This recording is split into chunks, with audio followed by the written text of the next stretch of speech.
Now, let's set up your Multimatic 235 for the MIG process. Read and follow all labels and the owner's manual carefully before installing or operating your machine. And remember to wear appropriate safety gear during setup and welding. First, make sure your machine is powered off. Open the side door.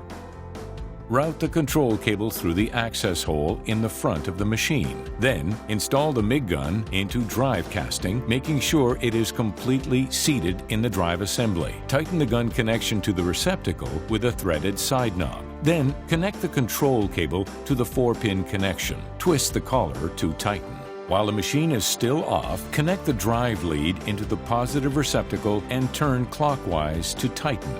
Next, connect the work cable to the negative receptacle and turn clockwise to tighten. Now, the machine is set up to DCEP, or electrode positive. Connect the free end of the gas hose to the MIG gas solenoid, located on the back panel of the machine. Tighten with a wrench. Now, configure the drive roll.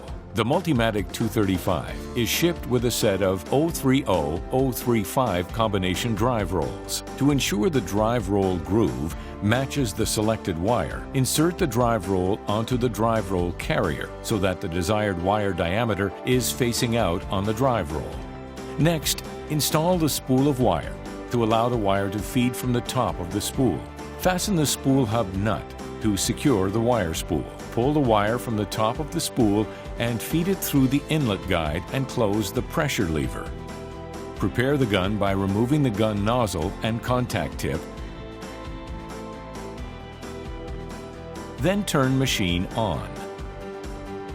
Hold the trigger of your MIG gun and feed out wire until it is visible. Reinstall the contact tip and nozzle.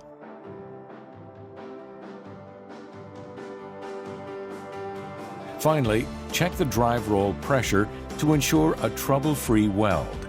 Start with the tension set at 2. Place your gun tip over an insulated surface like this wood block and feed the wire until it feeds consistently and curls on the wood without slipping. Adjust the tension as needed. Finally, select the wire diameter and material thickness if you are using the AutoSet Elite feature. Or if you are using manual mode, adjust your voltage and wire feed speed. As a guide, a parameter chart is located inside the side door. Setting up your Multimatic 235 to MIG weld is as simple as that.